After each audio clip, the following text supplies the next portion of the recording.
कि हम पूरी कहानी सिर्फ 2 घंटे में सुनाएंगे तो? जी हाँ, हम आपको पूरी कहानी सुनाने जा रहे हैं, बिग बैंग से आज तक की कहानी। हम आपको पूरी कहानी सुनाने जा रहे हैं, बिग बैंग से आज तक की कहानी। कैसे हमारे ग्रह पर इंसानों का जन्म हुआ, किस तरह से हम स्टोन एज से स्टीम इंजन तक पहुंचे, किस तरह से शहरों और सभ्यताओं के पहले बीज पड़े। हर चीज जुड़ी हुई है और वो रास्ता आप तक जाता है। इतिहास को इतना सब कुछ करने में 1370 करोड़ साल लगे, लेकिन हम आपको हर जरूरी जानकारी देंगे सिर्फ 2 घंटे में।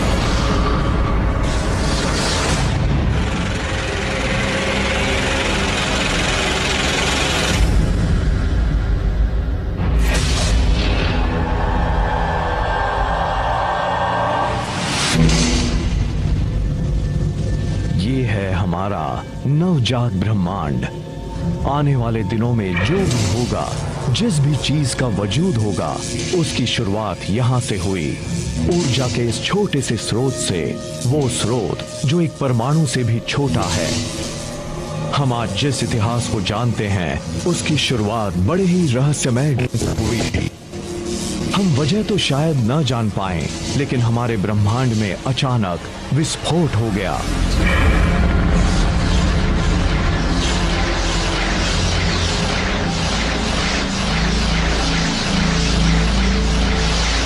सेकंड के करोड़वें हिस्से में जो चीज परमाणु से भी छोटी थी, वो अचानक एक तारामंडल से भी बड़ी हो गई। पुश!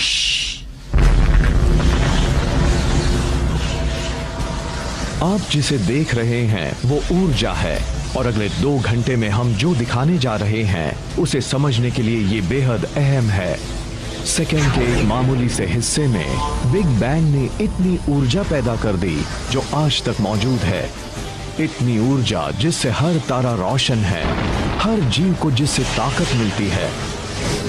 हम जितनी भी ऊर्जा का इस्तेमाल करते हैं वो उस वक्त की है जब कायनात बनी थी।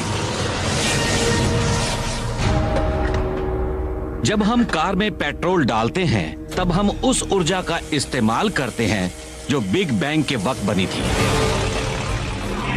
हम ब्रह्मांड की ऊर्जा का इस्तेमाल करते हैं।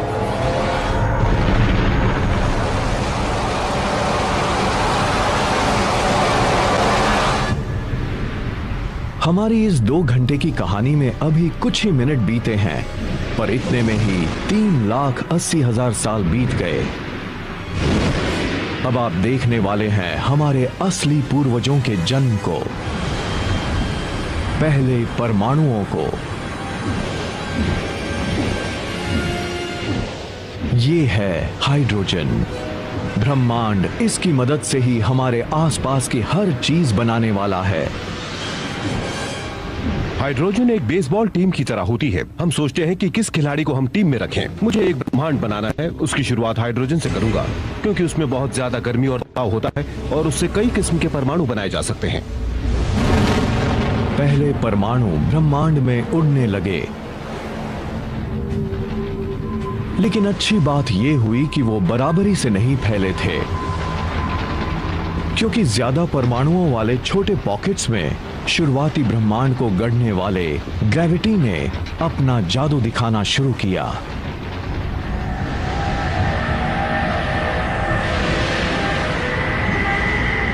पहले तारामंडल बनने लगे और ब्रह्मांड के अंतहीन राज सामने आने लगे। पूरे इतिहास में जब भी किसी एक जगह पर ज्यादा ऊर्जा और तत्व जमा हुए, वहां जटिल चीजें होने लगीं। पूरे ब्रह्मांड में कई ऐसे इलाके थे जहां पर बहुत बड़े पैमाने पर क्रिएटिविटी, साइंस और आर्ट नजर आ रहा था, और कई नई संस्कृतियां भी बनी, क्योंकि बहुत सारी चीजें एक दूसरे से इंटरैक्ट करने लगी थी। जाहिर सी बात है, जहां भी कुछ होगा वहां नई चीजें विकसित होंगी ही, और जहां कुछ है ही नहीं, वहां पर क्या विकास हो सकता है?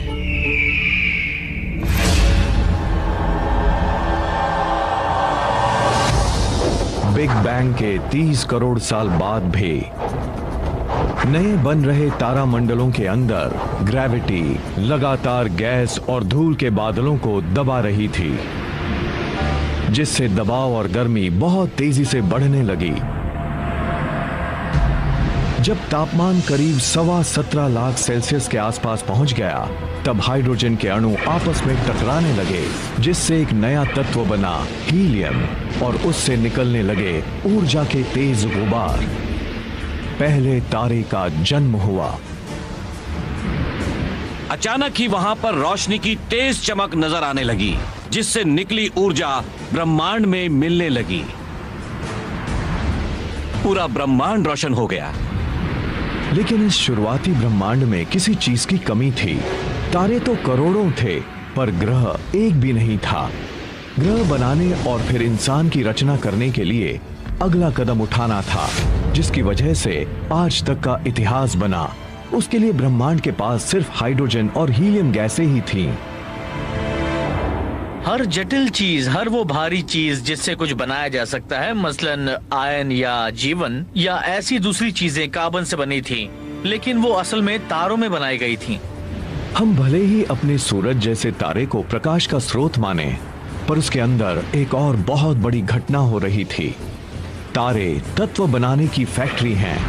वो हाइड्रोजन को हीलियम से, हीलियम को लिथियम से मिलाकर 25 ऐसे आम तत्व बना रहे थे जो जीने के लिए जरूरी थे, जिनमें कार्बन, ऑक्सीजन, नाइट्रोजन और आयन भी शामिल थे।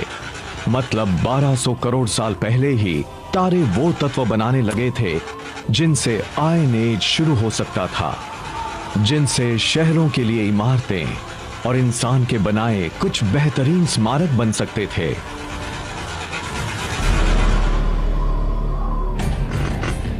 लेकिन स्टैच्यू ऑफ लिबर्टी देखने से पता लगता है कि शुरुआती ब्रह्मांड के सामने अगली चुनौती क्या थी। इस मूर्ति का फ्रेम तो लोहे से बना है, लेकिन इसकी खाल जिस चीज से बनी है वो इतनी भारी थी कि तारों में नहीं बन सकती थी। बात चाहे लेडी लिबर्टी की त्वचा बनाने की हो या शादी की अंगूठी के लिए सोने की या न्यूक्लियर रिएक्टर्स के लिए यूरेनियम की, कुछ तत्व ऐसे होते हैं जिन्हें बिल्कुल अलग तरीके से बनाना पड़ता है। तारों के पास इस काम को अंजाम देने लायक ऊर्जा नहीं थी, लेकिन जब तत्व बनाने वाली फैक्ट्री में इतना दम ही ना हो तो उसे उड़ा देने में क्या बुराई है। पहले तारे बनने के कुछ लाख साल बाद ही उनमें से कुछ में अचानक विस्फोट हो गया। वैम! इन विस्फोटों को सुपरनोवा कहते हैं, और ये ब्रह्मांड में बिग बैंग के बाद सबसे बड़े विस्फोट थे। उससे जो ऊर्जा निकली उसने ज्यादा भारी तत्वों को एक दूसरे में मिलाना शुरू किया। विस्फोट के साथ वो तारे तो खत्म हो गए, लेकिन उनसे बना यूरेनियम, सोना और हमारी दुनिया में मौजूद दूसरे तत्व, जिनमें से एक तांबा भी था। पीरियोडिक टेबल ऑफ एलिमेंट्स असल में ब्रह्मांड में मौजूद पिंडों की एक लाइब्रेरी है, जिनसे हमारी दुनिया बनी। उनमें से ज्यादातर चीजें तो उस खास केमिस्ट्री सेट से ही निकली थीं।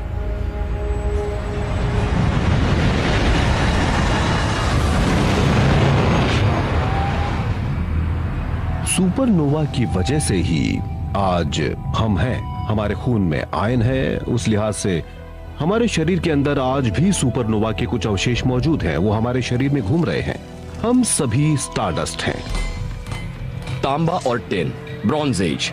सुपरनोवा के बिना ब्रॉन्ज एज भी नहीं होता।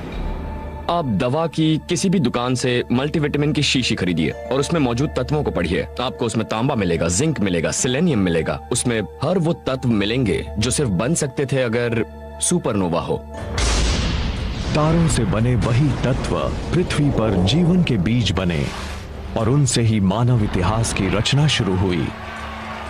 लेकिन सफर तो अभी शुरू हुआ था।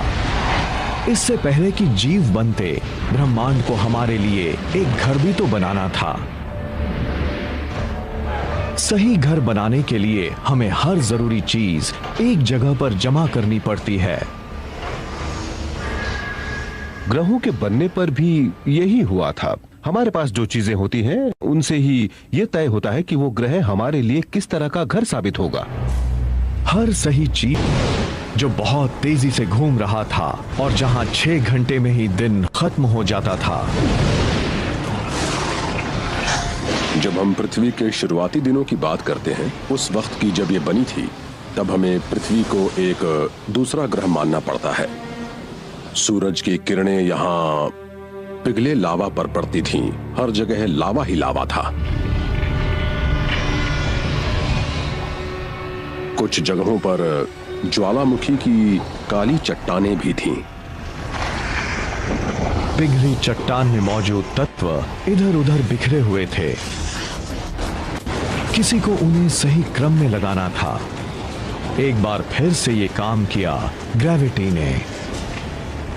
हल्की चीजें सतह की ओर बढ़ीं और उन्होंने एक सख्त पपड़ी बना दी। भारी चीजें केंद्र की ओर गईं और उन्होंने पिघले हुए लोहे और निकल का एक कोर बना दिया। उस पिघले हुए धातु का घूमता केंद्र एक मैग्नेटिक फील्ड बना रहा था जो अंतरिक्ष तक गया, एक फोर्स फील्ड के तौर पर। यही हमारे होने वाले घर को सूरज के खतरनाक तत्वों से बचाने वाला था। जल्द ही इस मैग्नेटिक फील्ड ने जीवन को बढ़ने का मौका दिया। बाद में उन खोज करने वालों के लिए भी मददगार बना जिन्होंने दुनिया के दोनों हिस्सों को जोड़ा। लेकिन इन सब के लिए पृथ्वी को एक अहम साथी की जरूरत थी।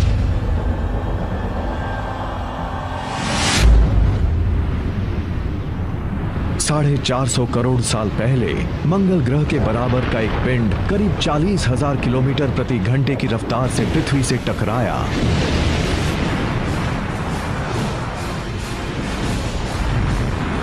पृथ्वी ने उसके ज्यादातर पृथ्वी पर जीवन के विकास के लिए मौसम बेहद अहम है और पृथ्वी का अपनी धुरी पर थोड़ा सा झुका होना भी पृथ्वी पर जीवन को बरकरार रखने के लिए जरूरी है। चांद की ग्रेविटी की वजह से पृथ्वी की घूमने की रफ्तार भी कम हुई, जिससे हमारे दिन अब 6 घंटे की बजाय 24 घंटे के होने लगे।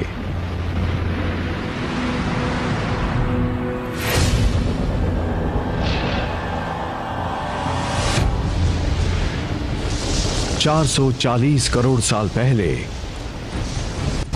पृथ्वी पर इतनी गर्मी थी कि तरल पानी रह ही नहीं सकता था, लेकिन वायुमंडल में पानी की भाप थी। अब सवाल था कि उसे आसमान से नीचे कैसे लाया जाए। जिस किसी दुनिया में जीवन हो, वहां पर थोड़ी बरसात भी जरूरी है।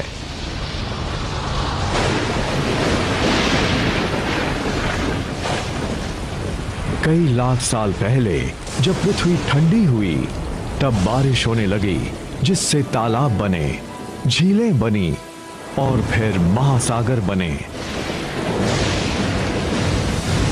380 करोड़ साल पहले हमारे ग्रह के पास एक चांद था, एक महासागर था, लेकिन वो वैसा नहीं था जैसा कि आज हम देख रहे हैं। इंसान के इतिहास का मंच बनने के लिए पृथ्वी को ऑक्सीजन से भरा वायुमंडल और ऐसे उपजाऊ महादेश चाहिए थे जहां लोग रह सकें, विकास कर सकें। हमारी नई दुनिया को कौन गढ़ेगा? उनमें से करोड़ों करोड़ हमारी त्वचा पर रेंग रहे हैं।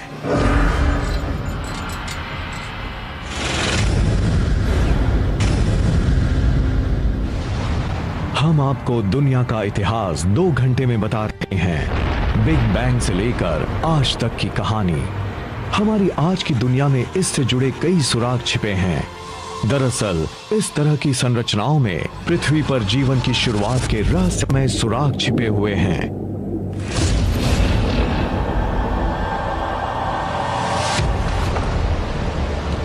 $380 करोड़ साल पहले हमारे शुरुआती महासागरों की सतह के नीचे एक नई क्रांति हो रही थी। 6 मामूली से तत्व, जिनमें से एक बिग बैंग से निकला हाइड्रोजन भी था और तारों से बने ऑक्सीजन, कार्बन और नाइट्रोजन भी थे। इन सब ने मिलकर जीवों की रचना शुरू कर दी, हमारी भी। उनमें से सबसे खूबसूरत था डीएनए, उसके छल्लों के नीचे छिपे थे जीवन के कोड। हमारी पृथ्वी के बनने के 7 लाख साल बाद पृथ्वी पर जीवन भी शुरू हो गया। हम किसी दानव के कंधों पर नहीं, बल्कि छोटे छोटे जीवों के कंधों पर सवार हैं, बैक्टीरिया पर। हम बड़े ही अहंकारी हैं। हमें लगता है कि ये दुनिया हम चला रहे हैं, लेकिन हम इस दुनिया में ही काफी देर से आए हैं। जानवरों से काफी पहले यहाँ बैक्टीरिया आ चुके थे, फिर जानवर आए और हमें लगा कि हमने उनकी सल्तनत ही मिटा दी। अगर हमने वो सल्तनत खत्म कर दी होती तो हम भी नहीं रहते। हमारे शरीर के अंदर बैक्टीरिया की पूरी फौज है। असल में हम सबके शरीर में इतने बैक्टीरिया हैं जितने की पूरी दुनिया में इंसान। कई करोड़ों साल तक इस दुनिया पर इस तरह के जीवाणुओं का ही राज था। नवजात ब्रह्मांड की तरह शुरुआती जीव भी छोटे और मामूली थे, लेकिन वो संभावनाओं से भरे थे। उसने किस तरह से नए नए रूप लिए, हम उसके बारे में ही देख रहे हैं। उनमें हम भी एक हैं, और ये जानने के लिए हमें वक्त की शुरुआत में जाना होगा।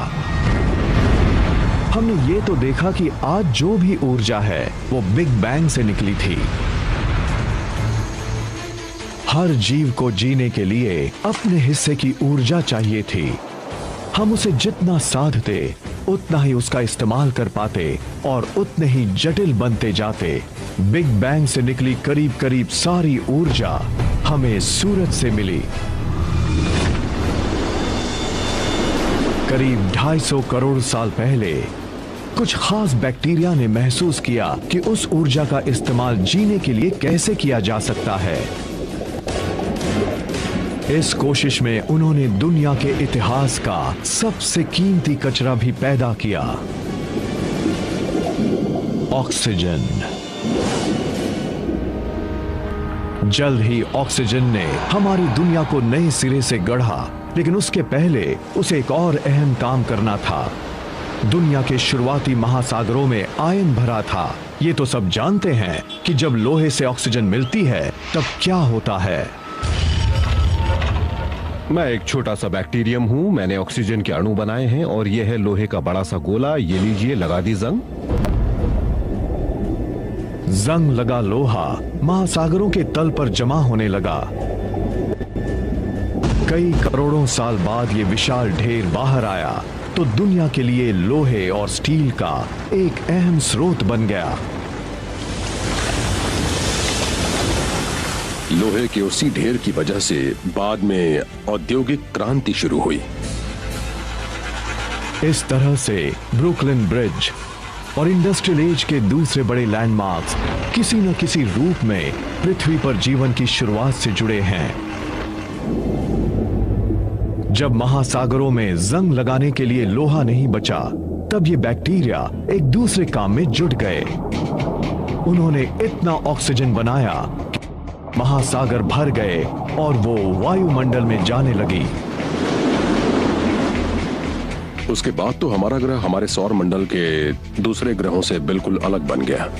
इसके बाद जीवन ने एक लंबी छलांग लगाई। पहली बार कुछ बैक्टीरिया ने ऑक्सीजन के सहारे जीना सीख लिया था। यानी हम जो सांस आज ले पाते हैं उसका इतिहास करीब 250 करोड़ साल पुराना है।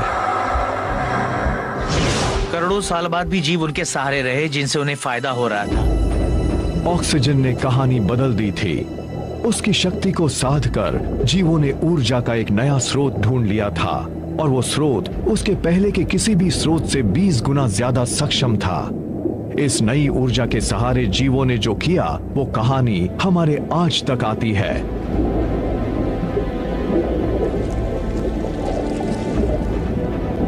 अगले 200 करोड़ साल में जीवन और जटिल हो गया था। आसमान नीला हो गया और उसकी वजह से महासागर भी नीले नजर आने लगे। अब ज्यादा बड़े और ठोस महादेश यानी कॉन्टिनेंट्स उभरने लगे थे। पृथ्वी काफी हद तक वैसी लगने लगी थी जिसे आज हम अपना घर कहते हैं।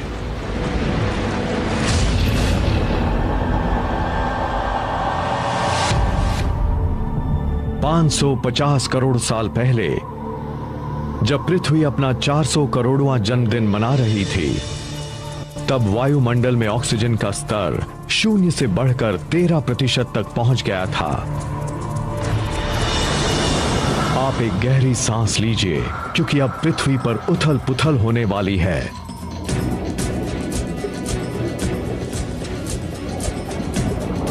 ये है कैम्ब्रियन एक्सप्लोजन, एक बायोलॉजिकल बिग बैंग। जब ऑक्सीजन की मात्रा बढ़ जाती है तब आकार बढ़ता है और जटिलताएं भी। ऑक्सीजन हमें ऐसा करने देती है। करीब 3 करोड़ साल के इस काल में जानवरों के सबसे ज्यादा और सबसे अहम समूह पैदा हुए। करीब 50 करोड़ साल पहले समंदर में पहली कांटे वाली मछली पैदा हुई। ये मछलियां हमारी पूर्वज हैं। हालांकि ये देखने में हमारे जैसी नहीं लगती, लेकिन इनमें ऐसे अंग थे जिनसे हमारे शरीर के अंग बने, जिनमें रीढ़ की हड्डी, दांत और जबड़े वाला मुंह शामिल था। हमें अपनी पूर्वज मछलियों से बहुत कुछ मिला है। असल में आज के सारे रीढ़ वाले जीव उन मछलियों के बॉडी प्लान पर बने हैं। पृथ्वी के इतिहास के पहले 400 करोड़ साल में पौधे और जीव समंदरों तक ही सीमित थे, लेकिन अब ये सब बदलने लगा था। ऑक्सीजन के साथ ही ओजोन लेयर बना, जो हमें सूर्य के खतरनाक रेडिएशन से बचाता है। पौधे सबसे पहले आगे बढ़े।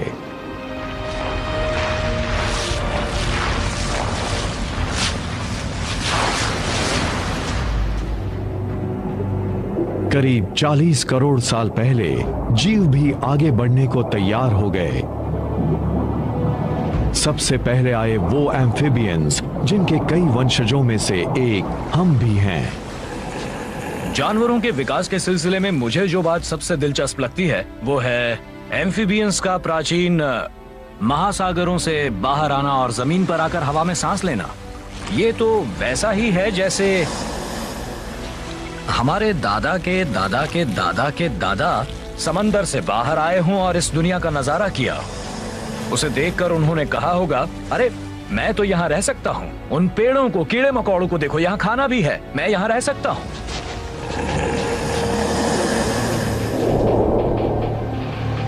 फिर वो दिन भी आया जब इंसानों ने हर जगह पर कब्जा जमा लिया। लेकिन इससे पहले कि हम ऐसा कर पाते, हमारे पूर्वजों को पानी से आखिरी रिश्ता भी तोड़ना था, सहवास का। आज के मेंढकों की तरह जो जेली जैसे अंडे देते थे, वो जमीन पर सूख जाते थे। लेकिन कुछ एम्फिबियंस ने इस समस्या का भी हल ढूंढ लिया। वो ऐसे अंडे देने लगे जिसके ऊपर का खोल अंदर की नमी बचाए रखता था। इसके साथ ही हम महासागरों से जमीन पर आ गए और एम्फिबियंस से रेप्टाइल्स बने। कोई जीव समंदर से करीब 500 या 1000 किलोमीटर दूर हो सकता था, पर इसके बावजूद उसके अंडे में महासागर का अंश मौजूद रहता था। ये बड़ी अहम बात थी। इसके साथ ही महासागरों से उनका संपर्क टूट गया। अब वो धरती की दूसरी जगहों पर बसने लगे।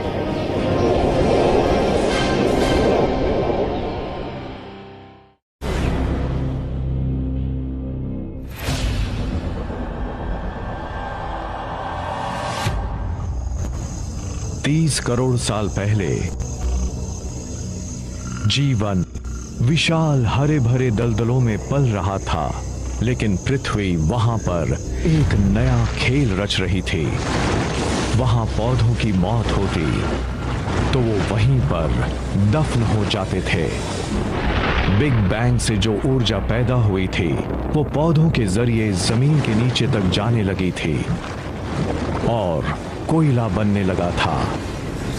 ये आने वाले करोड़ों साल बाद इंसानों के लिए एक बेशकीमती तोहफा साबित होने वाला था।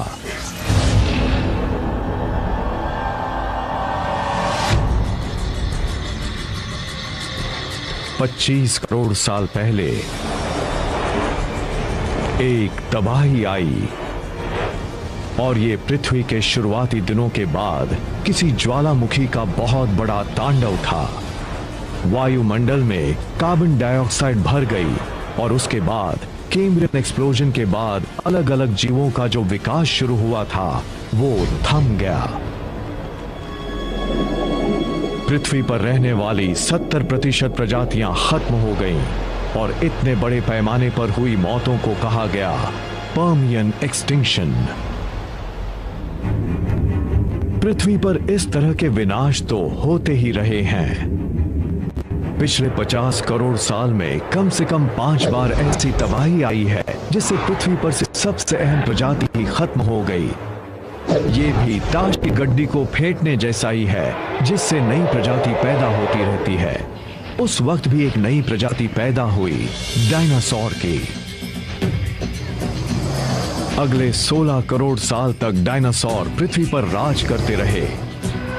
उसी दौर में पृथ्वी पर सख्त लकड़ी के पहले जंगल पैदा हुए और 400 करोड़ साल बाद चांद की ग्रेविटी की वजह से पृथ्वी पर 24 घंटे का दिन होने लगा। डायनासोर के शुरुआती काल में दुनिया भर की जमीन एक ही जगह जमा थी जिसे पैंजिया कहते थे, लेकिन अब वो अलग होने लगी थी। अफ्रीका साउथ अमेरिका से अलग हो गया, अटलांटिक महासागर सामने आया और उससे बनी मानव इतिहास की सबसे मजबूत सरहद, वो सरहद जिसने नई और पुरानी दुनिया को अलग कर दिया। इस बात में शक नहीं कि डायनासोर काल के सबसे बड़े जानवर ट्राइसेराटॉप और टी रेक्स ही थे, लेकिन कुछ बेहद अहम जीव उनके पैरों के आसपास भी घूम रहे थे। अगर हम अपनी जड़ों को ढूंढने की कोशिश करें तो पाएंगे कि हम रेंगने वाले विशाल भारी भरकम जीवों के बीच रहने वाले श्रू जैसे छोटे स्तनधारी जीव थे। उस वक्त हमारे जैसे स्तनधारी जीव खास अहमियत नहीं रखते थे। हम अपनी जान बचाए रखने के लिए डायनासोर के अंडों की चोरी भी करते थे। तो डायनासोर के सामने हम कुछ भी नहीं थे। 16 करोड़ साल के डायनासोर काल के इतिहास की सबसे बड़ी बात यही थी कि हम उनसे जंग हार चुके थे, स्तनधारी हार चुके थे। हम एक छोटी बिल्ली जितने बड़े थे। 16 करोड़ साल तक मझोले, बड़े, थोड़े बड़े, विशाल और बहुत बड़े जीव के नाम पर सिर्फ और सिर्फ डायनासोर ही मौजूद थे। उनके सामने हमारा कोई वजूद नहीं था। लेकिन तभी बाजी फिर से पलटने वाली थी।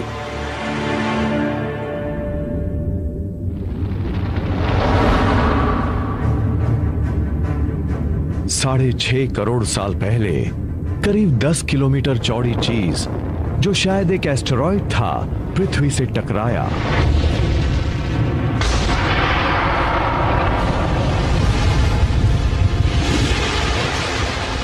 धूल के बादल ने सूरज को ढक लिया, तापमान गिर गया।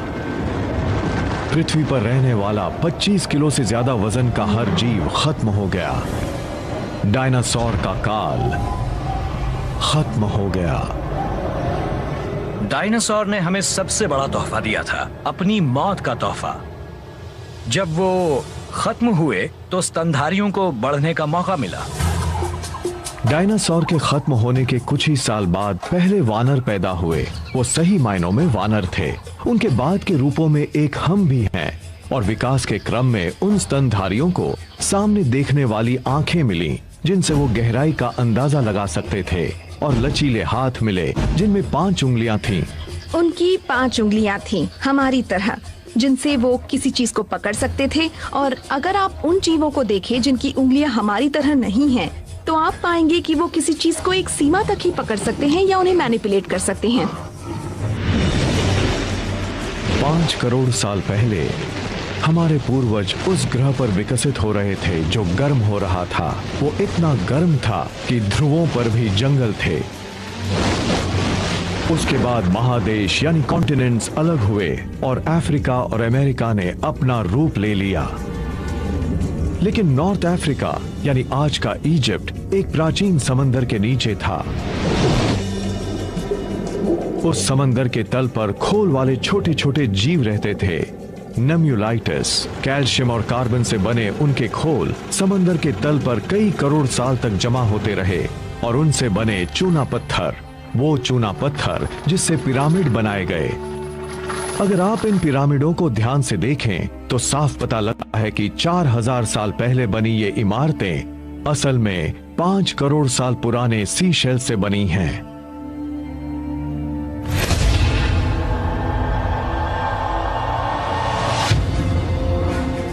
एक करोड़ साल पहले पृथ्वी वो रूप लेने लगी थी जिसे हम आज देख रहे हैं। कोलोराडो नदी ग्रैंड कैनियन बनाने लगी थी। हिमालय जैसी पर्वतमालाएं खड़ी होने लगी थीं।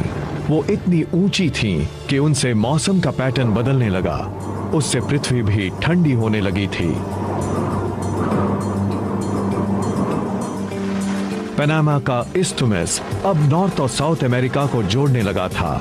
इसके बाद अटलांटिक और प्रशांत महासागर एक दूसरे के करीब आए तो महासागरों में उफान आ गया और दुनिया आइस एज की ओर जाने लगी। जब पृथ्वी ठंडी होने लगी तब हमारे वानर पूर्वज गर्म इलाकों में ही बने रहे, लेकिन एक ऐसा जीव उभरने लगा था जिससे उनके वजूद को खतरा पैदा हो गया था।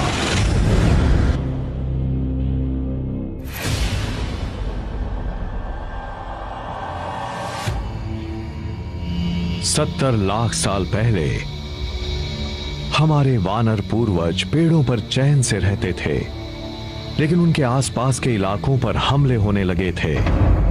इस नए खिलाड़ी ने भी मानव इतिहास पर उतना ही असर डाला जितना कि पृथ्वी के किसी और जीव ने।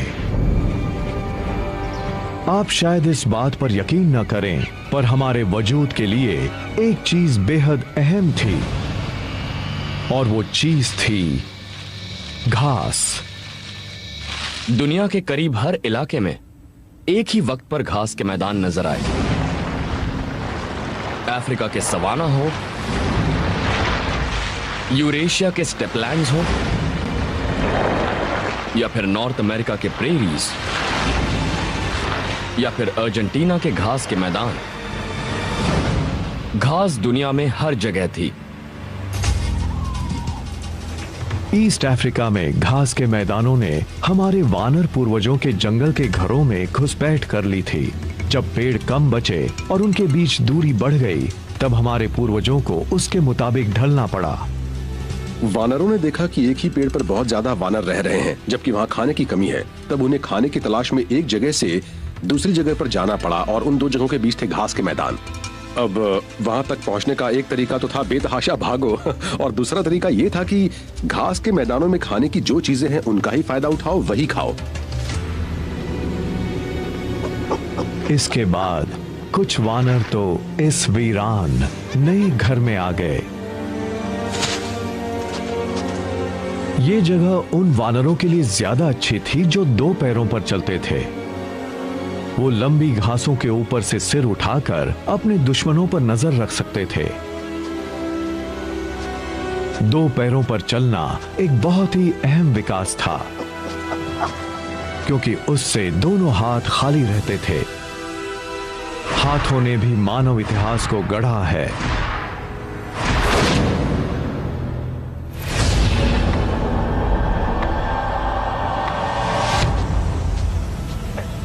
$26 लाख साल पहले प्रोटो ह्यूमंस या होमिनिड्स जिस दुनिया में घूमते थे, वहां की धरती सिलिकॉन से भरी थी। वो करोड़ों साल पहले तारों के केंद्र में बना था और सिलिकॉन पृथ्वी के केंद्र में दूसरा सबसे बड़ा तत्व था। उसकी एक बहुत बड़ी खूबी ये थी कि वो ऑक्सीजन के साथ जुड़कर क्रिस्टल बनाता था, जिससे ठोस पत्थर बनते थे और उस पत्थर को जब गढ़ा जाता तब वो टूटता नहीं था। होमिनिड्स ने 26 लाख साल पहले ही क्रिप्टोक्रिस्टलिन सिलिकेट्स को तोड़ना सीख लिया था, जिससे धारदार किनारे बनते थे और लोग उनका इस्तेमाल 26 लाख साल तक करते रहे। जैसे ही मामूली से पत्थर पर धारदार किनारा बना, हमारे पास एक हथौड़ा आ गया। हमें काटने का एक हथियार मिल गया। पत्थर की एक मामूली से हथियार की मदद से इंसान अब 1000 ऐसे काम कर सकता था जो वो पहले नहीं कर पाता।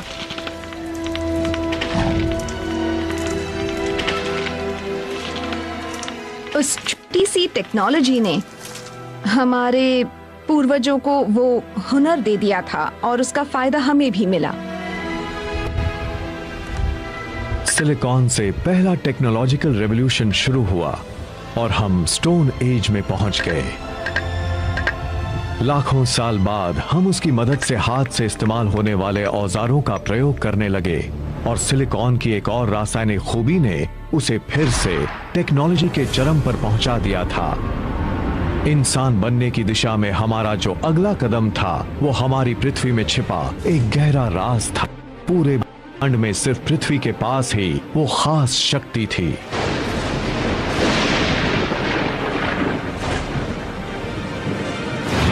सौर मंडल के तमाम ग्रहों और चांदों में सिर्फ पृथ्वी पर ही ऐसी खास खूबी है जिससे कि यहाँ आग जल सकती है। दूसरे ग्रहों और चांदों पर बिजली और लावा है, लेकिन सिर्फ पृथ्वी पर ही 2 ऐसी चीजें हैं जिनसे आग जल सकती है। एक तो है पेड़ पौधों से मिलने वाला ढेर सारा ईंधन और दूसरी है वायुमंडल में मौजूद ऑक्सीजन जो लपटों को भड़काती है। अगर यहाँ आग नहीं जल पाती तो हम आज भी भटकते ही रहते। होमो सेपियंस ने आग के इर्द गिर्द अपनी दुनिया बनाई थी।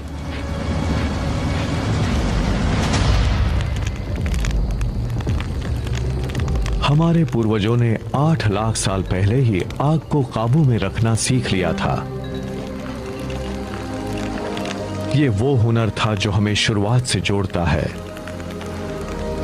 आप ये तो नहीं भूले होंगे कि बिग बैंग से कितनी ऊर्जा निकली थी और उस ऊर्जा में से अपना हिस्सा पाने के लिए किस तरह से मुकाबला शुरू हुआ था। आग पर खाना पकाने का मतलब था कि हमें खाने को पचाने के लिए एक और पेट मिल गया था जो हमें ज्यादा कैलोरी देता था, ज्यादा ताकत देता था, इससे ज्यादा बड़े दिमाग को सहारा मिल रहा था। आग एक बेहतरीन टेक्नोलॉजी भी थी। जल्द ही हमने मिट्टी से बर्तन, धातु से हथियार और पानी से भाप की शक्ति का इस्तेमाल सीख लिया। अगर हमारे पास आग नहीं होती तो इंटरनल कंबशन इंजन भी नहीं होते, आग नहीं होती तो धातु नहीं होते, आग के बिना रबर नहीं होता। ये वो टेक्नोलॉजी थी जिसने उनके लिए संभावनाओं के दरवाजे खोल दिए जो उसका इस्तेमाल करना जानते थे।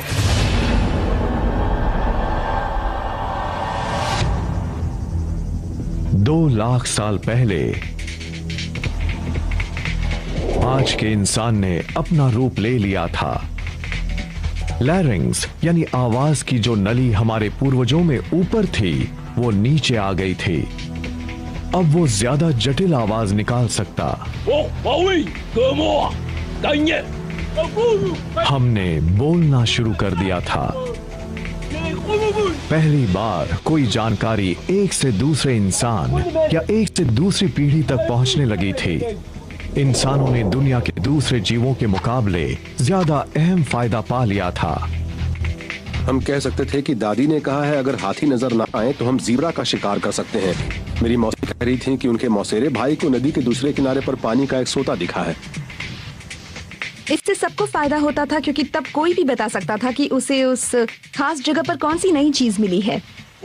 भाषा की वजह से हम एक अकेले कंप्यूटर की बजाय नेटवर्क्ड कंप्यूटर्स बन गए थे और हर जानकारी बांट सकते थे।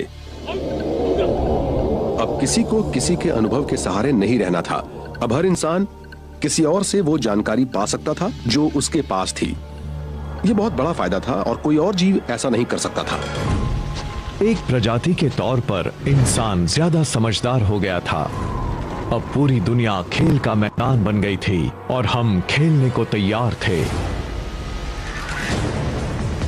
1 लाख साल पहले इंसान कहीं जा सकता था। हमारे पास फुर्तीले हाथ और प्राचीन हथियार थे। हम बात कर सकते थे, आग को काबू में रख सकते थे। अब हम अपने अफ्रीकन घर को और बड़ा कर सकते थे। उस रास्ते पर चल सकते थे जो लाखों सालों में बना था। महादेश यानी कॉन्टिनेंट्स खिसके तो अफ्रीका और यूरेशिया जुड़ गए और उससे बनी एक बहुत बड़ी जमीन जिसका नाम था अफ्रो यूरेशिया। वो करीब 8.5 करोड़ स्क्वायर किलोमीटर में फैली थी, चांद की सतह से दुगनी जगह में। शुरुआती इंसानों के लिए इसका मतलब था कि वो आधी से ज्यादा दुनिया पैदल ही पार कर सकते थे। इंसानों के दूर दूर जाने से बहुत बड़ा बदलाव आया। हम उन वानरों में से एक हैं जो एक ही वक्त पर एक से ज्यादा महादेशों में रहते थे। इसकी वजह से हम उन चीजों से बचे हुए थे जिनकी वजह से वानरों के मुकाबले दूसरे बड़े स्तनधारी हमेशा के लिए खत्म हो गए। यह हमें खत्म होने से बचाता था। दूर दूर बसना एक्सटिंक्शन इंश्योरेंस था। लेकिन जब दुनिया हमारे लिए रास्ते खोल रही थी, तभी ग्रह हमारे लिए एक मुसीबत बन गया। आइस एज शुरू हो गया।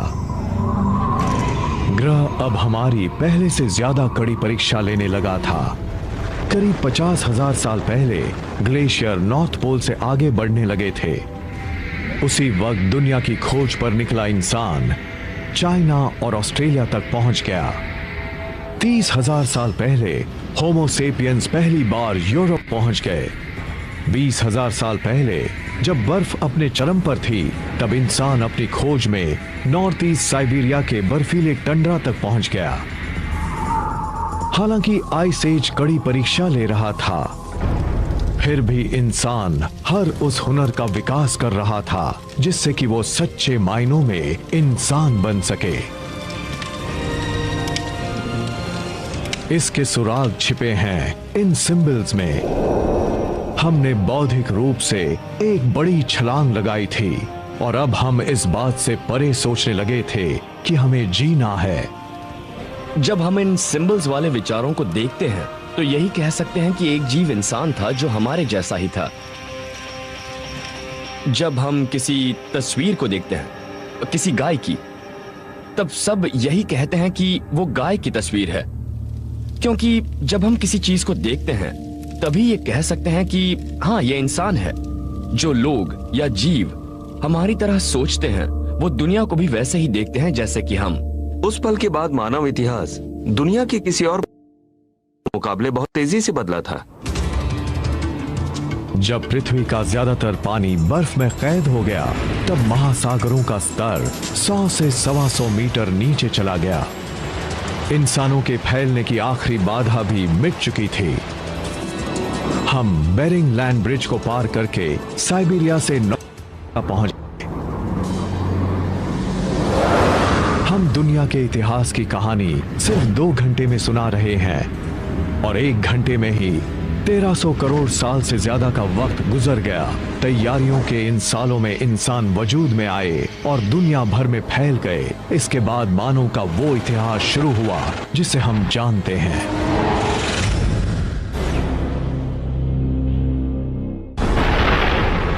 दुनिया का हमारा इतिहास वक्त की शुरुआत में एक बिग बैंग के साथ शुरू हुआ था। फिर हमने करीब 1400 करोड़ साल का सफर तय किया। इंसान इस मंच पर अहम भूमिका निभा रहा था, इसलिए यह जानना जरूरी है कि उस इतिहास में हमारी भूमिका कितनी छोटी सी है। इस बात को आसानी से समझने के लिए हम 1400 करोड़ साल के इतिहास को 14 साल का इतिहास मान लेते हैं। उस लिहाज से देखें तो हमारी पृथ्वी सिर्फ 5 साल पुरानी है, यानी ब्रह्मांड के इतिहास का करीब 1/3 हिस्सा। बड़े बड़े जीव करीब 7 महीने पहले पैदा हुए थे। उस पैमाने पर डायनासोर करीब 3 हफ्ते पहले खत्म हुए। इंसान का पूरा इतिहास सिर्फ 3 मिनट का है। आधुनिक औद्योगिक समाज, औद्योगिक क्रांति वगैरह सिर्फ 6 सेकंड पहले की बात है। इससे तो मुझे यही पता लगता है कि ब्रह्मांड के पूरे इतिहास में इंसान बस कुछ देर के लिए ही आया है। इंसान ने कुछ देर के लिए ही सही, पर अपनी चमक दिखाने के लिए करोड़ों साल तक इंतजार किया था। तारे और ग्रह धीरे धीरे तत्वों को सही क्रम में लगा रहे थे। ताकि हम इंसानों का इतिहास लिखा जा सके।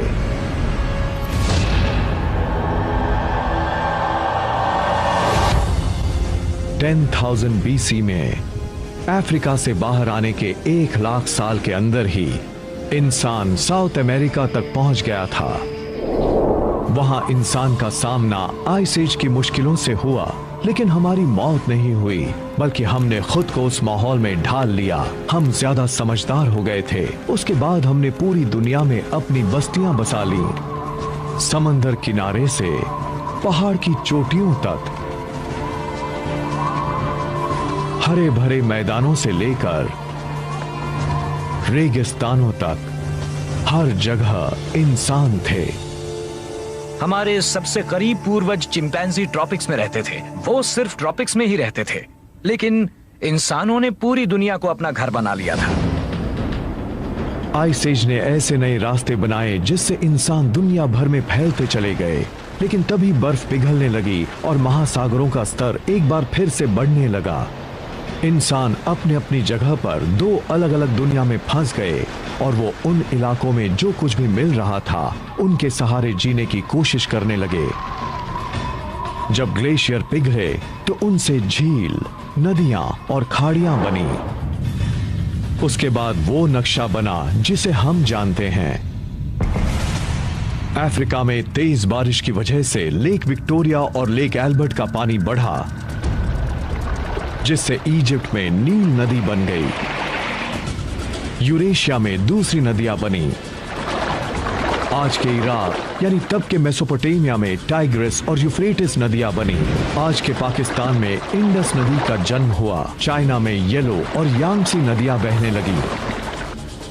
बर्फ की उन चादरों के पिघलने के बाद इन सारी नदियों ने ही मानव इतिहास को गढ़ने में बड़ी अहम भूमिका निभाई थी। इन नदी घाटियों की उपजाऊ जमीन और वहां के पानी ने सभ्यता के पहले बीज बो दिए। आइस एज के बाद जब मौसम गर्म हुआ तब पौधे और इंसान भारी संख्या में बढ़ने लगे और तब इंसान एक ही जगह पर बसने लगे।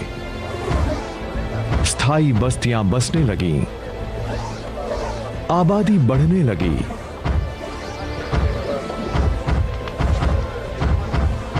जब खाने वालों की संख्या बढ़ी तब हमारे पूर्वज भी समझदार हो गए। अब उन्हें अपने आसपास के इलाकों से ज्यादा खाना जमा करना पड़ रहा था। अब एक नई खोज ने पृथ्वी और इंसान के रास्तों को बदल दिया था। हमने बीज लगाना सीख लिया था। वो बीज उसी पौधे के थे जिसने लाखों साल पहले हमें वानर से इंसान बनाया था। मानव इतिहास में सबसे बड़ी भूमिका निभाने वाला वो पौधा था घास। घास का बीज बहुत छोटा होता है, उसे खाते नहीं हैं। अब मैं एक जंगली भैंस का शिकार करूं या घास खाऊं, जाहिर है शिकार ही करूंगा। लेकिन कमाल की बात ये थी कि घास के बीज दुनिया की सबसे अहम फसल बन गए। उसे उन संग्रह और शिकार करने वाले लोगों ने हजारों साल तक नजरअंदाज किया था। लोगों ने उनका इस्तेमाल तब शुरू किया जब उनके सामने और कोई चारा नहीं रहा। घास की जिस प्रजाति को हम अच्छी तरह से जानते हैं, पहचानते हैं, वो है गन्ना, गेहूं, जौ और राई भी घास की ही प्रजातियां हैं। हर तरह का अनाज घास की ही एक किस्म है। इसका मतलब है कि वो सिर्फ हमारी शान बढ़ाने वाले लॉन तक ही सीमित नहीं थी, वो एक ऐसा खाना भी थी जिसके सहारे पूरी सभ्यता टिकी हुई थी। उससे ही हमें सबसे ज्यादा कैलोरी मिल रही थी। एक बार फिर से बात आती है बिग बैंग की। हर जीव की कहानी का केंद्र है वो ऊर्जा जो उस महाविस्फोट से निकली थी और जिससे हम सभी अपना हिस्सा पाना चाहते थे। जिस तरह से ऑक्सीजन ने हमें बढ़त दिलाई, आग ने हमें ज्यादा कैलोरी लेने की ताकत दी, उसी तरह से खेती भी ऊर्जा के क्षेत्र में एक क्रांति थी। संग्रह शिकार करने वाले इंसान को जीने के लिए करीब 25 स्क्वायर किलोमीटर में भागना पड़ता था। इतनी दूरी में उसे जीने लायक पौधे और गोश्त मिल जाते थे, लेकिन एक किसान सूरज की ऊर्जा की मदद से उस इलाके के सिर्फ 10वें हिस्से में ही अपनी जरूरतें पूरी कर लेता था। पिछले आइस एज के बाद जब मौसम गर्म हुआ तब दुनिया में करीब आधा दर्जन जगहों पर खेती की जाने लगी थी। लेकिन भौगोलिक रूप से देखें तो पौधों और पालतू बनाने लायक जानवरों का सबसे बड़ा समूह नजर आया मध्य पूर्व के उपजाऊ इलाकों में। मिडिल ईस्ट में कई किस्म के जीव नजर आने लगे थे और उन जीवों को पालतू बनाया जा सकता था, जीवों को भी और पौधों को भी। बात जब जानवरों की आती है तो नाम आता है सूअर, भेड़ और बकरियों का। पौधों के मामले में गेहूं की 2 किस्में, राय, जौ, मसूर, अंजीर जैसी चीजों की खेती दुनिया के इस छोटे से हिस्से में की जा रही थी। फर्टिल क्रेसेंट के मुकाबले बाकी के अफ्रो यूरेशिया के सब सहारन अफ्रीका और अमेरिका जैसी जगहों पर जीवों की पालतू बनाने लायक प्रजातियां बहुत कम थीं। ये एक बहुत बड़ा फर्क था। जिन लोगों के पास पौधों और जीवों का सही तालमेल था वो ज्यादा शक्तिशाली बन गए और वो आधुनिकता की ओर भी बहुत तेजी से बढ़े।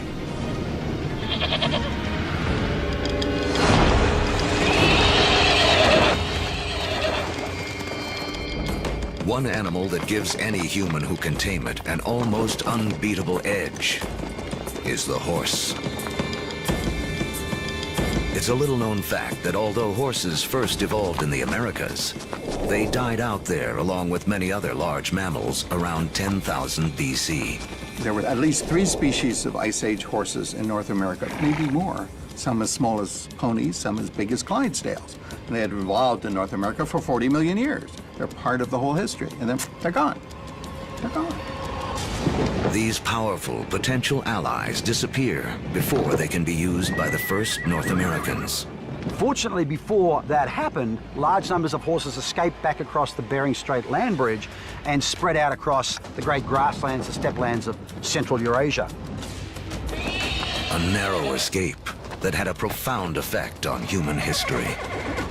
Around 4000 BC, nomadic people in Central Asia learned to tame them for the first time.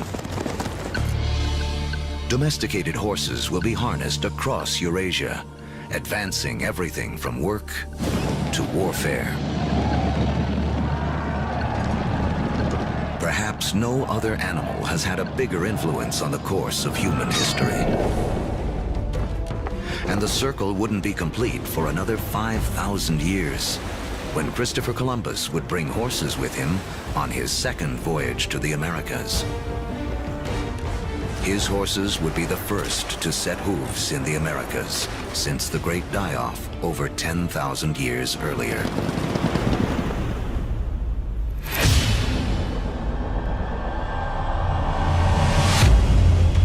"6,000 years ago, domestication of animals and plants sets the stage for the next phase of human history.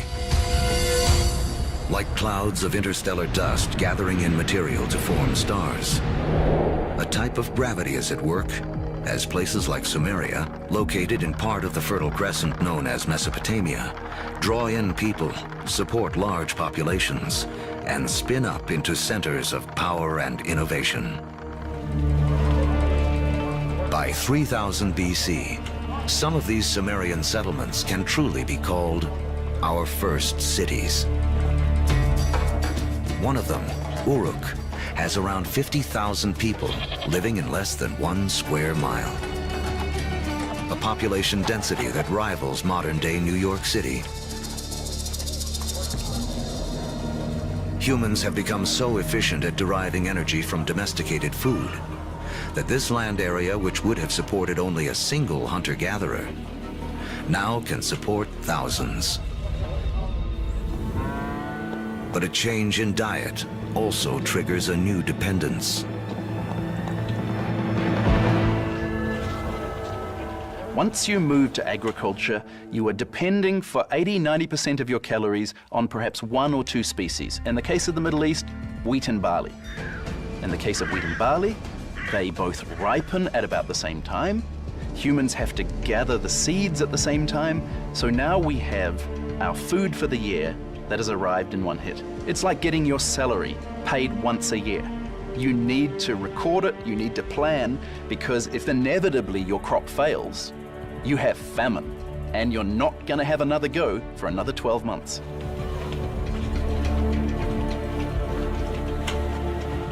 In these first cities, crops are king. To keep track of them, our ancestors developed the first writing. To protect them, the first armies. And to administer them, the beginnings of politics. When you have hundreds or thousands of people who are living together, there's simply too many people to sort of run around and create a census. It creates a need for government. It creates a need for some form of social and political hierarchy. Planting seeds has set man on a new path. Settlements have grown into cities. But to take the next epic step from city to civilization, we'll need the help of a very surprising creature.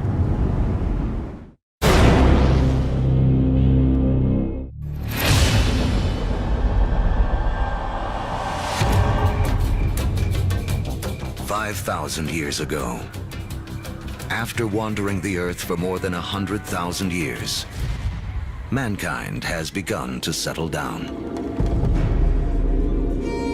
We cluster near rivers, along the Tigris and Euphrates, the Nile, the Indus, the Yellow and Yangtze. Civilizations are about to take off. But first, they must all master one thing: trade.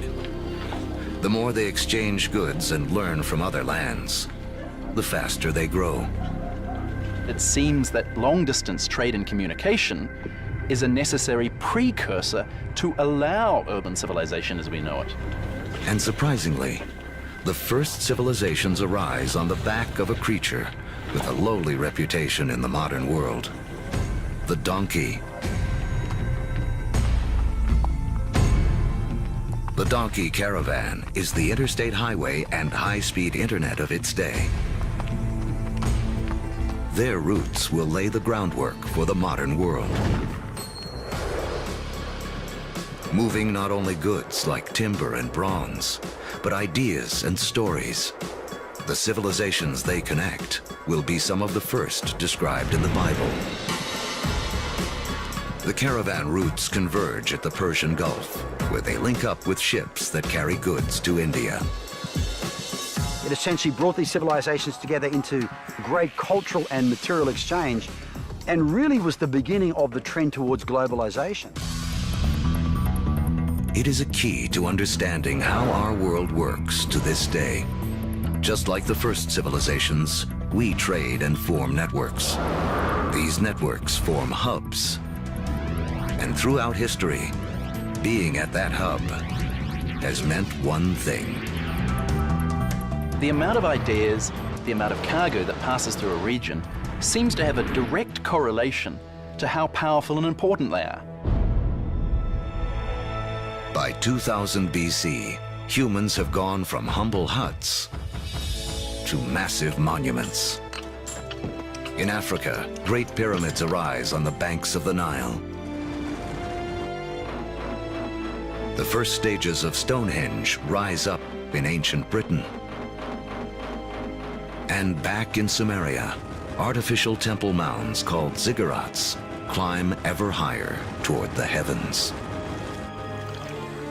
To cement these massive structures together, the builders of Sumeria turned to a substance that oozes from seepages along the Euphrates River. It's called bitumen. Used as asphalt in the modern world, it is the first petroleum product to be exploited by mankind. While bitumen is highly prized, the lighter, thinner substance oozing from the ground along with it is considered a nuisance by the ancients because it catches fire so easily. The ancients call it naphtha. We call it gasoline. And it's one of the first indications of the vast oil fields that will one day turn the cradle of civilization into a center of wealth and warfare. The legacy of these first civilizations can be seen in surprising ways. The Sumerian counting system was based on the number 12 rather than 10. which is why we divide our days into two 12-hour blocks, our hours into 60 minutes, and our minutes into 60 seconds. The Sumerians also likely invented the wheel, which eventually leads to another innovation that will change the course of man, the chariot. Thus bringing together the Sumerian invention of the wheel, right, with the domestication of the horse that had occurred amongst these nomadic peoples into this really formidable piece of military technology. Around 1200 BC, a chariot-driven clash of civilizations cuts off trade routes for copper and tin, the metals we need to make bronze tools and weapons. But luckily, the stars have made us an alternative: iron. Now, metalsmiths make a crucial discovery. By working at higher temperatures, they can release the power of this ancient metal. Easier to sharpen and 700 times more common on Earth than copper. It is a game changer. Humanity enters the Iron Age.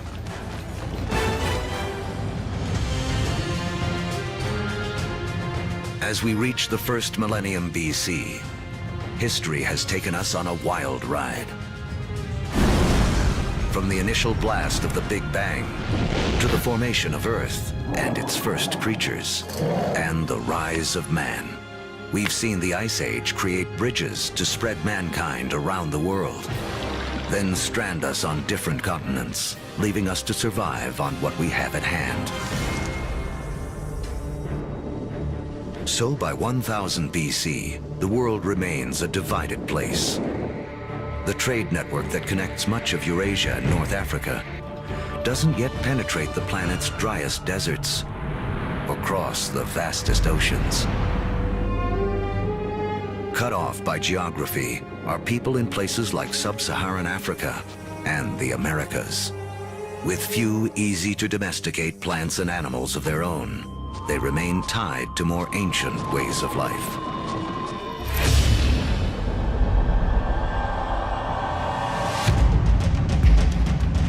600 BC. The cavalry have arrived. Humans ride into battle on horseback for the first time. We've seen that just taming a horse gives man a massive advantage. Now, pairing him with iron weapons makes him nearly unstoppable. These advances in technology, they don't just make a fighting ability possible, they make empires possible. And that is the story of the next several millennia. With new technology and improved logistics, empires spread, uniting massive land areas under a central control. As empires grow, so do new beliefs. One interesting phenomenon we see with the rise of these empires is this idea of monotheism, this idea of a universal God that develops over time, and it's just a phenomenon. Judaism emerges, from which we eventually get Christianity and Islam. Buddhism and Hinduism also arise. The 5 major religions today are all rooted in this remarkable era. Although empires spread, some great powers remain isolated. The rise of the Himalayas 50 million years earlier has left China cut off from trading with the rest of the world. But that is about to change. Around 100 BC, a Chinese emperor sends an envoy to the West in search of alliances. The routes he travels will become the Silk Roads, a massive trade network that connects China across Central Asia to the Roman Empire. China has joined the world. As far as we know, no Chinese trader ever met a Roman, no Roman ever met a Chinese trader, at least during this first period of the Silk Roads. But this vast trade then began to explode.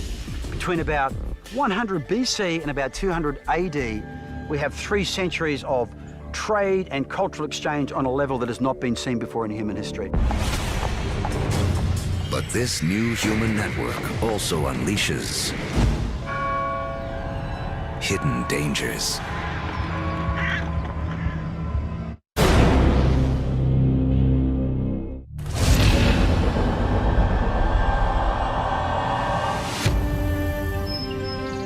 By the beginning of the Common Era, great empires have risen and a massive trading network connects most of Europe and Asia. But the trade routes also carry an invisible threat. Disease. Massive epidemics that some blame for taking down both the Roman Empire and China's Han Dynasty.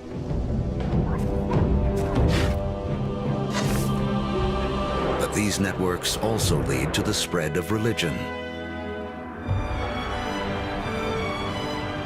In 312 AD, the Roman Emperor Constantine converts to Christianity, paving the way for it to become the dominant religion of Europe and the West.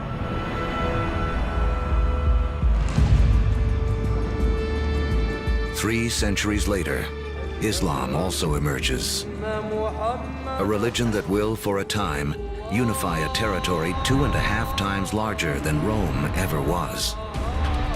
Arab trade will drive innovation for the next 1,000 years and expand the global network to places it has never gone before. The Arabs are sitting in the middle of Afro-Eurasia. There are Arab traders who are sailing off to China. There are Arab traders who are traveling all the way to the Atlantic Ocean. So they are sitting in the middle of the hub. One secret to Arab trade: the camel. A creature whose ancestor, like the horse, escaped across the Bering Land Bridge out of North America. A caravan of 6 camels can lug as much as 2 tons of cargo as far as 60 miles a day. Twice the load of a donkey caravan in half the time.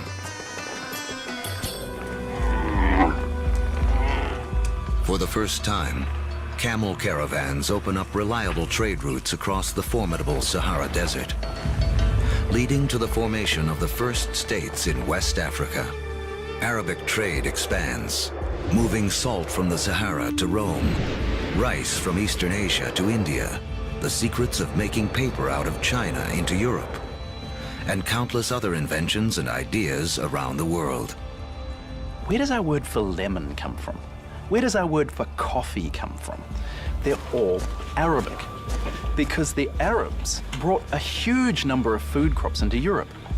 Oranges, citrus crops, they come from South China, yet they don't make it to the West until the Great Age of the Arabs.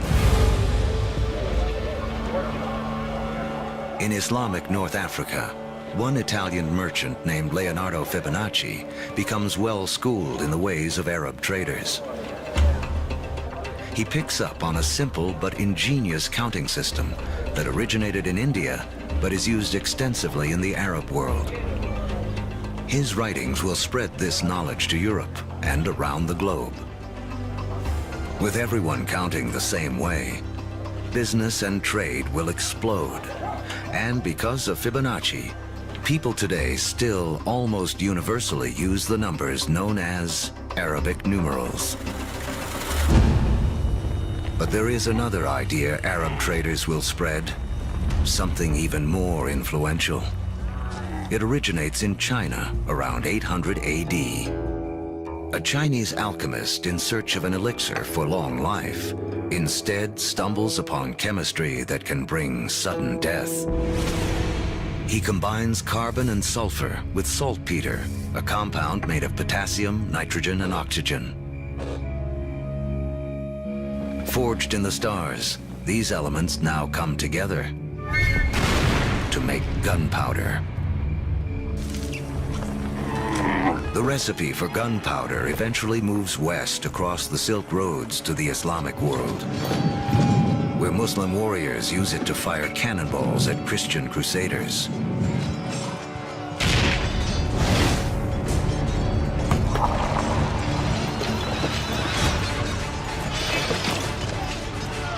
Europeans pick up on the idea, embracing and perfecting gunpowder weapons.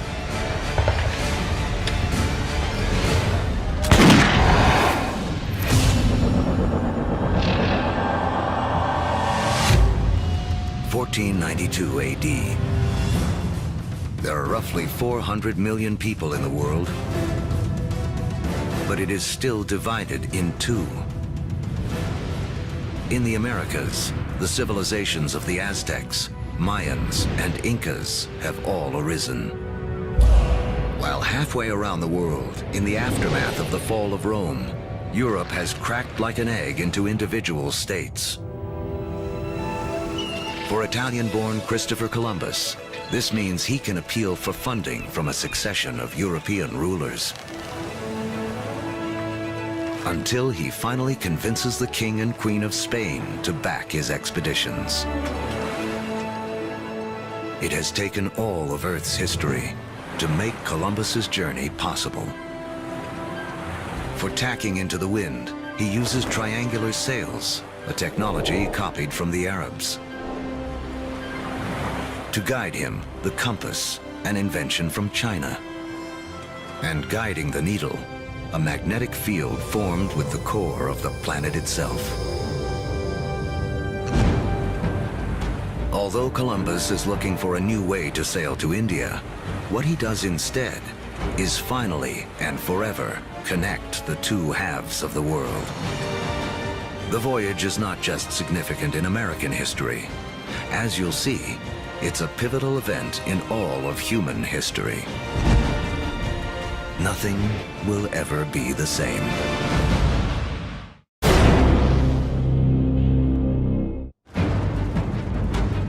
The end of the Ice Age marooned large pockets of humanity on separate sides of the globe for over 15,000 years.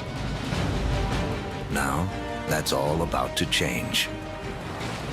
The voyage of Christopher Columbus in 1492 is taught as one of the most significant events in American history. In fact, it's one of the most significant events in all of human history. Prior to that voyage, the Great World Zones had existed largely in isolation. By crossing the Atlantic, Columbus opens up the vast American world zone, these two enormous continents of North and South America, with the millions of people that are living there, the resources that are available. And for the first time, people living in Eurasia become aware of this other part of the world. Until the voyage of Columbus, these people may as well have been living on different planets, so isolated were they. A trade network that started with the first civilizations, connected Europe, Asia, and Africa, now reaches across the Atlantic. In this vast new global network, new hubs will form. And once again, power will shift. For most of the last 2,000 years, Europe hasn't been that important. Then we get the age of Columbus, and what do you know? This is exactly the time where we see the rise of the West. This is when the West starts taking over, when it gets itself smack bang in the middle of the biggest exchange network the world has ever seen. Now, foods that had been isolated on disconnected continents begin to move around the world. Maize from the Americas shows up in Egypt and China. Potatoes from the Andes prove perfectly suited to the soils of Ireland and Russia. The old Fertile Crescent grains, like wheat, begin to feed the Americas. New foods mean more calories, more energy. Within 3 centuries of Columbus's voyage, the population of the world will more than double to 900 million. But the unequal hands dealt to the two hemispheres now play out in a deadly climax.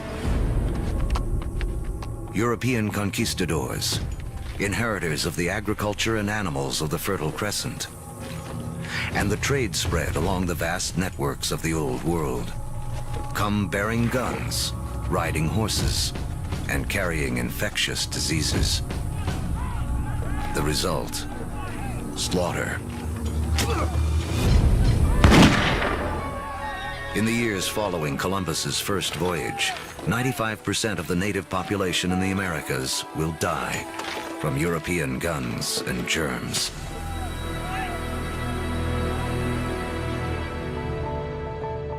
Once the hemispheres are connected, nothing can ever be the same. Take the incredible story of sugar. Chemically, it's the only source of fuel for our brains, a substance we are programmed to crave. Raw sugar comes mostly from sugar cane. Once again, a grass will play a central role in the story of mankind. First cultivated more than 6,000 years ago in Asia, Europeans discovered sugar in the Middle East during the Crusades and carried it home. Europe was hooked. But there's virtually nowhere in Europe where sugar can grow. Then we have Christopher Columbus and the discovery of the New World. And the Spanish conquistadors, yes, they initially are very interested in the gold and the silver, but really, they just want to make it rich. They don't care how they're going to make it rich. And once the gold and the silver has been looted, the next step is to open sugar plantations. The Spanish themselves don't want to work in the sugar plantations. They start looking around for a new labor force. And over on the other side of the Atlantic, there is a place where they can buy slaves.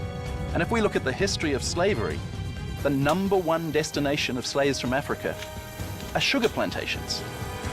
So the history of sugar shapes the development of history through the Middle East, through the Crusades, through the conquest of Mesoamerica, and even the history of slavery from Africa to the Americas.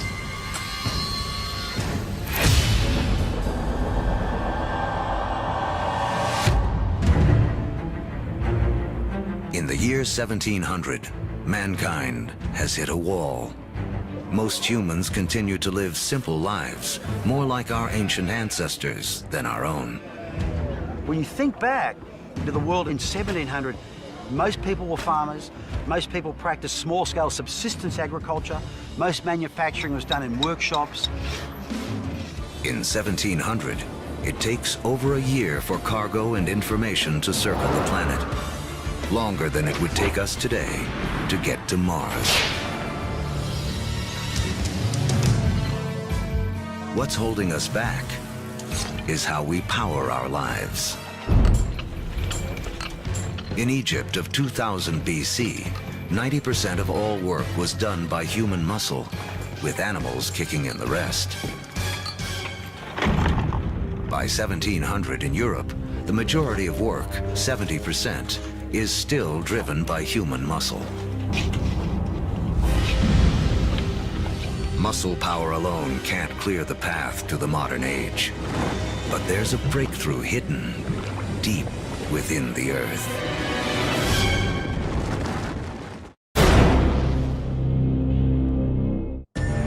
As our history of the world in 2 hours races towards a close, mankind has hit a wall. Human progress is stalled by the limits of our muscle. To break through, we'll need a new way to power our lives and the entire history of the world. Remember that billions of years ago, iron from exploding stars was gathered up into planet Earth during its formation. Thousands of years ago, man started using this iron for tools and weapons. To keep our forges burning, we began cutting down our forests. Now, 300 years ago in Britain, iron is in high demand, and the trees are running out. The British need a new source of fuel, and thanks to the decayed remains of ancient ferns, they have one. Coal. But coal itself won't power mankind into the modern world. There's one more fateful twist in the story. As the quest for coal takes miners ever deeper into the ground, water begins flooding the tunnels. To pump out the water, a new invention is needed. In 1712, Thomas Newcomen produces a pump powered by burning coal, and driven by steam. Newcomen's machine is the first practical steam engine. It is this combination, energy and engine, fuel and machine, that will free man from the limits of his own muscle and change the world. The Industrial Revolution begins. Along with political revolutions in America and later France, this technological revolution forever transforms the landscape of the world.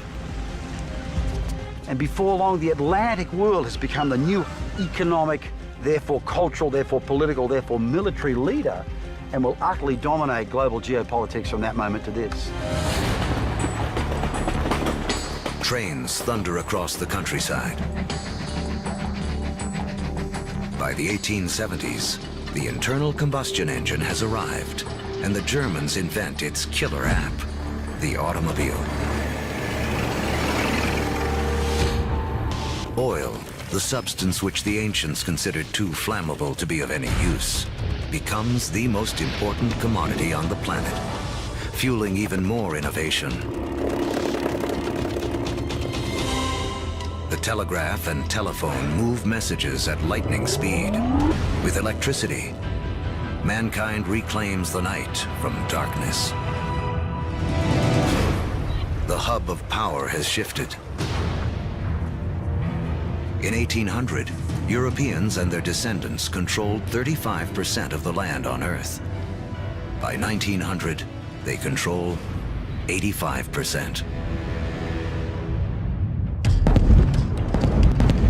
By the 20th century, fossil fuels and the internal combustion engine have amplified everything, including warfare. That technology meant that military power and military conquest was something that could be international in a way that it had never been before. In the 20th century, almost 3 times as many people are killed as a result of war as in the previous 2,000 years of human history combined. The application of the industrial skills, the industrial technologies of the 18th century reached their culmination, I think, with these extraordinary events. And it's all being driven again by the micro-fossilized bodies of organic entities that disappeared into ancient swamps millions and millions of years ago.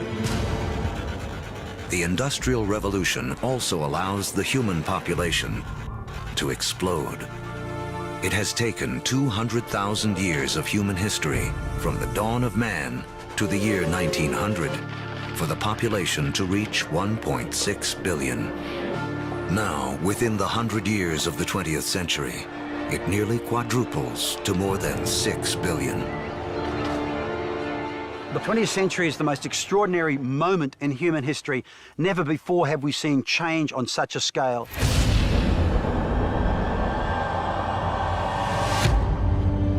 Today, humans number close to 7 billion. We are the dominant players on the planet. We have learned to harness 50,000 times more energy than our ancestors just 10,000 years ago. This energy drives our fast-paced lives and a literal worldwide web, a network that, as we have seen, has been in the making for as long as humans have walked the Earth. Our 2-hour story is coming to an end, a story that really began 14 billion years ago with a tiny universe where everything was all in one place.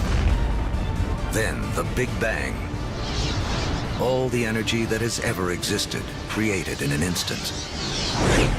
Gravity sculpted our universe. For billions of years, stars and supernovas created all the elements we would eventually need. Then an extreme Earth took shape and settled into just the right conditions to support life. As the planet evolved, life competed for energy and grew more and more complex. Eventually, the conditions were right for our species to rise. We mastered stone and fire. When the Ice Age came, we spread around the planet. And when the ice melted, we were stranded on different continents. we learned to bend plants and animals to our will. We built cities, then civilizations. We created a vast network that linked empires, joined continents, then crossed oceans. Just when it seemed we had reached our human limit, we found the energy and technology to carry us into the future. On Earth, the seeds of the past have bloomed into a present filled with energy and creativity. The stories of billions of lives have played out against the backdrop of a universe almost too vast to comprehend. In everything that we do, in all that we are, we remain living monuments to the past as we continue to make history every day.